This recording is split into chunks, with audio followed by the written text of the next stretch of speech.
अस्सलाम वालेकुम। बिस्मिल्लाह तवा कलेजी अब जो है ना अल्हम्दुलिल्लाह लोहारे बाज़ार में भी दस्तयाब होगी। यहाँ पे दूसरा सेटअप है और इसके अलावा अलादाद बाज़ार में भी दस्तयाब है, वहाँ पे भी सेटअप है। यहाँ पे हमने कल से शुरू किया है।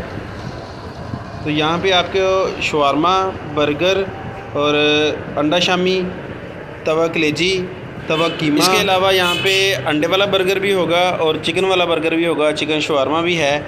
तो आप एक मरतबा इसे ज़रूर विज़िट करें यहाँ पे हमारे दूसरे सेटअप को, इंशाल्लाह आपको मज़ा आएगा। इसकी लोकेशन है लोहारा बाज़ार, रेड चिली होटल के साथ क्रस्ट ब्रोस है। क्रस्ट ब्रोस के साथ 2 दुकानें छोड़ के ये बिस्मिल्लाह कलेजी के नाम से हमने न्यू शॉप ओपन की है।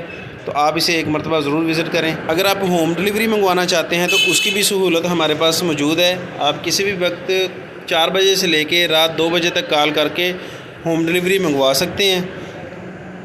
साथ खमीरी रोटी होगी, गर्मा गर्म ताज़ा खमीरी रोटी है, रोगनी नान है। होम डिलीवरी के लिए नंबर नोट कर लें 03030062 580।